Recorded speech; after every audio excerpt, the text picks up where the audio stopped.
On nous dit que c'est formidable ce plan de relance, hein, d'ailleurs tout est dit dans le terme, c'est la croyance que en réinjectant, en donnant de l'argent aux grandes entreprises par milliards et par milliards, on va réussir à faire ruisseler tout ça et ça va se remettre en marche comme avant. Mais comme avant ça marchait déjà pas bien, tout le volet solidarité, etc. n'est absolument pas prioritaire. C'est intéressant de voir que celui qui a salué ce plan, c'est Geoffroy Roux de Bézieux, qui est le patron du MEDEF, et qui a dit, texto, ce plan, c'est globalement ce qu'on avait demandé. Voilà, c'est extrêmement clair, limpide, je pense que c'est le commentaire qui peut résumer le plan. La question qui nous est posée immédiatement, c'est évidemment celle de la riposte sur le plan social immédiate, et de ce point de vue, on a un rendez-vous qui est posé dans le paysage, c'est le 17 septembre, puisque les syndicats nous appellent à manifester.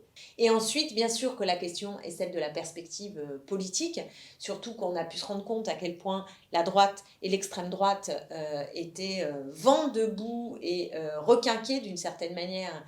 Je crois qu'on en a eu l'illustration avec tout ce qui s'est passé contre ma collègue Danielle Obono.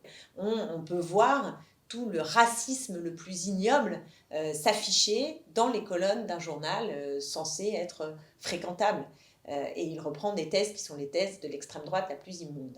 Et ce qui est rassurant, c'est qu'il y a eu un soutien énormissime à Danielle Obono, ça c'est quand même très important. Moi je suis très heureuse qu'en cette rentrée, on mette dans le paysage politique un outil de contenu, de fond, qui parle aussi de stratégie, qui est le manifeste issu en fait de l'appel du Big Bang. Et on sort là avec ce texte qui est assez dense et qui nous parle des ruptures nécessaires sur le plan social et sur le plan environnemental.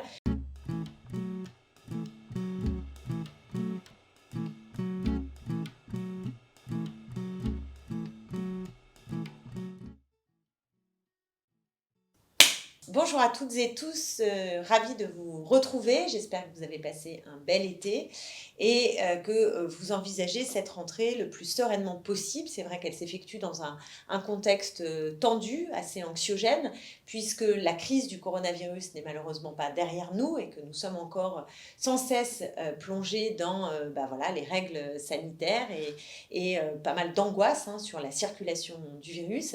Et puis, nous commençons à voir très concrètement les méfaits en fait de la période du confinement sur le terrain économique et social.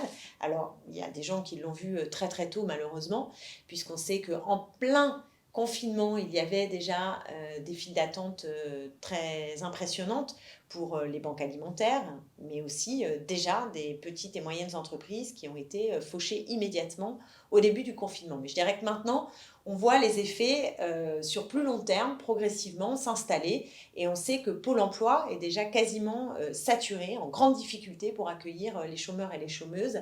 Et je pense en ce moment à tous les intérimaires, à tous les secteurs qui sont particulièrement impactés par à la fois le confinement et aussi les effets en chaîne de sous-traitance, etc., des crises que nous traversons. Donc c'est pas facile. Et c'est pas facile d'autant qu'on voit bien qu'on a un gouvernement qui navigue à vue pour ce qui est de répondre aux problèmes concrets qui se posent.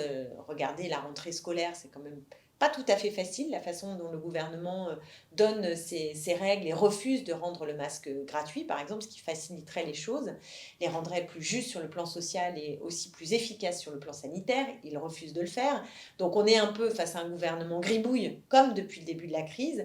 Et surtout maintenant, il a annoncé un plan pour faire face à cette situation économique et sociale dont je parlais, un plan qui n'est pas du tout à la hauteur en termes d'engagement financier, mais surtout, qui est conforme à la norme de pensée qui guide les gouvernements partout en Europe depuis plusieurs décennies, c'est-à-dire néolibéralisme, austérité budgétaire et une espèce de conviction profonde qu'au bout du bout, ça ruisselle, mais qu'il faut accompagner la logique de l'offre et de la demande et du marché tel qu'il est. Comme s'il y avait une main invisible du marché qui, au bout du bout, rendait les choses justes et efficaces, ce qui n'est pas du tout le cas. Et je pense que dans les têtes de beaucoup, beaucoup de gens, en France et pas seulement, il y a un désenchantement très profond à l'égard de cette logique politique qui est un cadre qui nous enferme profondément. Alors, prenons le plan, très concrètement. 100 milliards qui sont mis sur la table. Alors, c'est toujours impressionnant quand on entend les milliards comme ça, parce qu'on ne sait pas très bien à quoi ça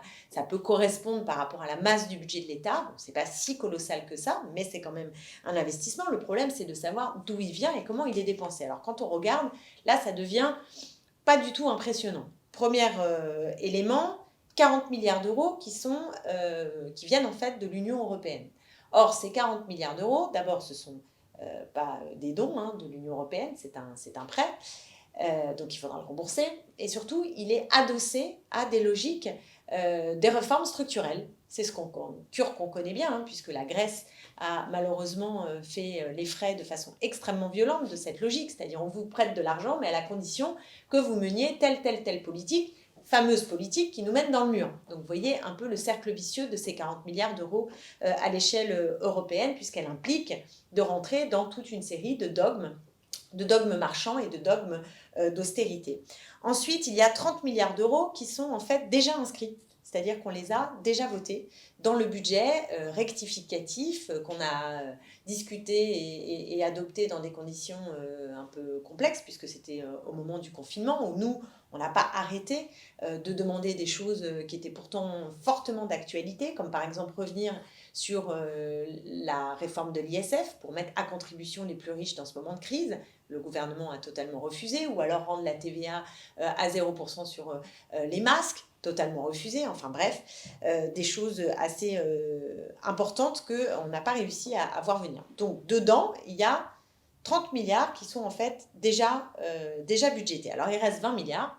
Et ces 20 milliards, c'est quoi? Ce sont des baisses d'impôts pour les grandes entreprises, et là aussi sans aucune contrepartie en matière sociale et environnementale. Et ça aussi, on l'avait dénoncé au moment du budget rectificatif, puisque c'était déjà cette logique qui était à l'œuvre, où en fait on donne des milliards en soutien, comme ça, des grandes entreprises, et parfois elles ont fait des profits très importants. Je pense par exemple à la grande distribution, qui elle n'a pas chômé pendant toute la période du confinement, et qui elle a engrangé des profits. Bon, eh ben, on déverse selon la fameuse logique qui était celle du CICE, dont on ne sort pas, c'est-à-dire qu'on pense qu'en donnant des milliards, ça va forcément créer de l'investissement intelligent et des revalorisations de salaire ou des embauches, ce qui n'est pas du tout le cas, ça ne fonctionne pas comme ça, et l'État devrait être justement moteur pour savoir comment est dépensé cet argent, ce que ne fait pas le gouvernement. Alors après, on nous dit que c'est formidable ce plan de relance, d'ailleurs tout est dit dans le terme, puisque si on veut relancer, c'est qu'on veut repartir comme avant, et non pas bifurquer, et non pas transformer les logiques politiques. On nous explique que c'est très très vert. Alors là aussi, certes, il y a quelques milliards qui sont injectés pour la rénovation thermique, enfin, mais alors on est tellement loin du compte qu'on ne peut pas totalement se réjouir de ce petit bouger qui n'est pas bien organisé en plus concrètement.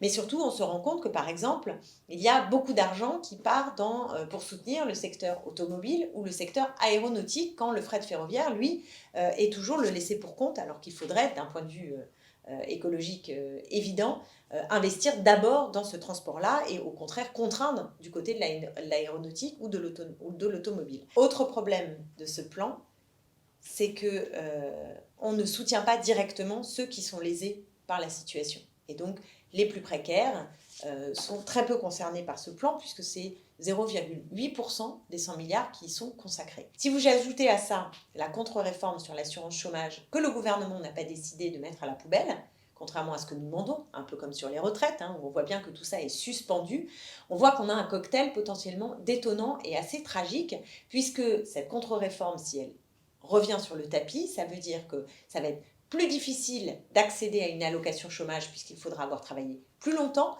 et que l'enveloppe, le montant de l'allocation sera globalement baissé. Donc c'est une chute des droits et des protections dans un moment où on va avoir de plus en plus de gens qui vont être sur le carreau et en difficulté, et donc au chômage et dans la précarité. Je pense aussi aux intérimaires, parce que les intérimaires, ça a été très très dur immédiatement, ou les intermittents du spectacle, où on voit qu'eux, il y a une mesure qui permet de surseoir un peu pendant un an, en gros, mais le problème est devant nous, d'une certaine manière. Donc c'est beaucoup plus globalement qu'il faudrait sécuriser les parcours professionnels et augmenter les droits au chômage, de telle sorte qu'on n'ait pas un volant de personnes qui se retrouvent sans ressources et qu'on accompagne la relance de l'activité par le partage du temps de travail, parce que c'est ça qu'il faut faire, il faut partager le temps de travail pour que tout le monde puisse travailler et qu'on partage les richesses de telle sorte qu'à chaque période de la vie, ça fonctionne. Mais là encore, ce n'est pas du tout l'état d'esprit dans lequel se trouve le gouvernement. Je voudrais dire enfin que c'est assez frappant de voir que l'hôpital n'obtient pas les milliards dont il aurait besoin. C'est-à-dire qu'il y a 12 milliards qui ont été perdus pour l'hôpital public en gros en une décennie. Et là, on injecte 6 milliards, ce qui permet absolument pas de revenir même au niveau d'il y a 10 ans. Donc je crois qu'on a tous, pendant des jours et des jours, salué les personnels hospitaliers. On a fait gling-gling, on était vraiment très heureux de les voir engagés et faire tout ce qu'ils pouvaient dans des conditions difficiles. Mais la responsabilité de l'État, c'est de passer un cap substantiel pour qu'il y ait suffisamment de personnel pour sortir ceux qui travaillent dans l'hôpital aujourd'hui du burn-out et permettre d'accompagner les patients dans des conditions qui soient correctes sur le plan médical et sur le plan aussi humain, puisque malheureusement trop souvent les soins ils sont faits voilà, à la va-vite et qu'on oublie aussi ce qu'est la difficulté psychologique de se retrouver à l'hôpital et malade et donc l'accompagnement aussi humain nécessaire. Un dernier mot aussi de comparaison que j'ai trouvé assez emblématique entre le budget qui est donné pour aider les associations et l'hébergement d'urgence, qui équivaut, c'est 200 millions d'euros, qui équivaut à la manne qui est donnée pour la manne, qui équivaut à ce qui est donné pour le maintien des compétences nucléaires. Ça donne un petit ordre des choses et on voit bien que tout le volet solidarité, etc., n'est absolument pas prioritaire. C'est la croyance que en réinjectant, en donnant de l'argent aux grandes entreprises par milliards et par milliards, on va réussir à faire ruisseler tout ça et ça va se remettre en marche comme avant. Mais comme avant, ça marchait déjà pas bien. Et donc, c'est sûr que demain, face à la crise, c'est en fait des solutions qui risquent de nous amener encore plus dans la difficulté et dans le mur. Il faudrait au contraire annuler la dette et prendre des mesures comme par exemple d'autres pays d'ailleurs le font étonnamment. C'est-à-dire qu'on est même à l'échelle européenne et même quand il y a des gouvernements qui ne sont pas attachés à une grande transformation sociale et écologique, on voit quand même qu'il y a de nouvelles idées qui émergent. Je pense par exemple au Danemark où le gouvernement a décidé de faciliter les départs à la retraite en faisant payer les hyper riches en les mettant à contribution. Donc ça, par exemple, c'est une idée qui n'est pas du tout arrivée chez nous.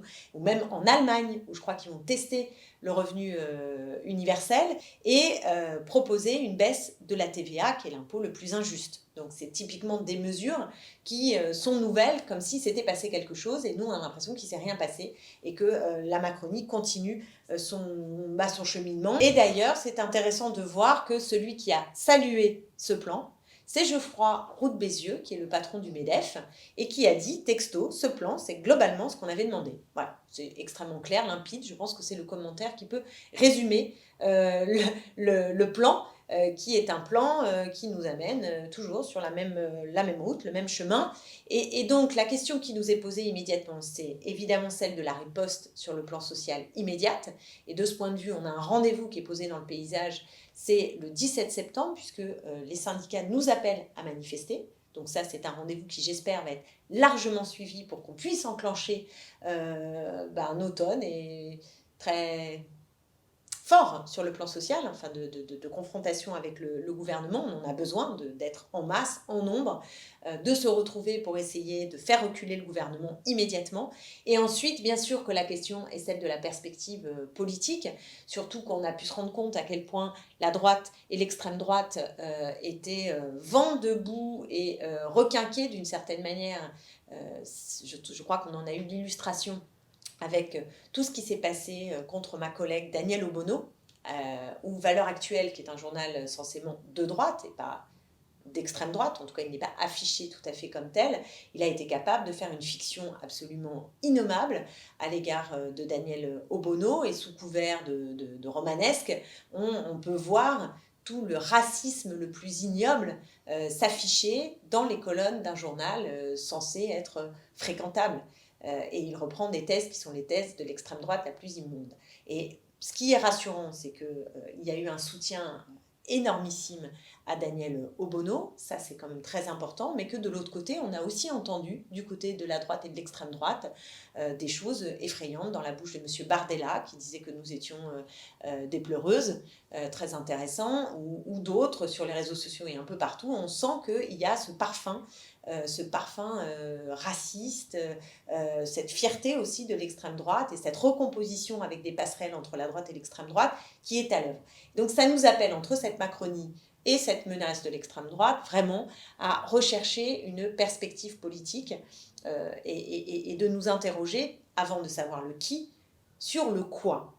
Parce que 2022 sera un rendez-vous très important avec la présidentielle et législative et que la séquence dans laquelle nous sommes, elle, je crois, nous invite à savoir quel est le cadre de rassemblement et sur quel type de projet on peut avoir une dynamique qui nous permet d'accéder au second tour et de transformer, de gagner et de transformer la société. C'est ça la question qui nous est posée. Moi, je suis très heureuse qu'en cette rentrée, on mette dans le paysage politique un outil de contenu, de fond, qui parle aussi de stratégie, qui est le manifeste issu en fait de l'appel du Big Bang, dit du Big Bang, qu'on avait lancé au lendemain des élections européennes. On avait vu l'échec au sein des gauches et des écologistes parce qu'on était très atomisés et qu'au total, beaucoup avaient la gueule de bois le soir de cette élection. Et on s'est dit, on ne peut pas continuer comme avant, on a besoin de travailler, de construire des ponts et de tracer un chemin de transformation sociale et écologique. Donc on s'est mis au travail avec à la fois des personnalités issues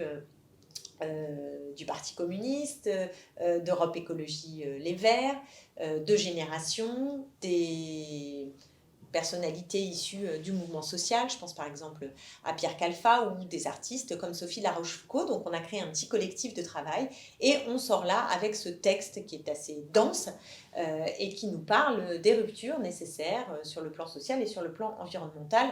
J'y reviendrai sans doute, mais je crois que c'est un outil qui doit nous aider à appréhender cette séquence qui s'ouvre. Voilà, elle s'ouvre. On va dire qu'elle s'ouvre et qu'elle ne se referme pas. C'est ça le plus important. Et donc je terminerai cet inspiré-expiré par un petit clin d'œil, parce que c'est la rentrée littéraire. Et vous avez vu donc que ce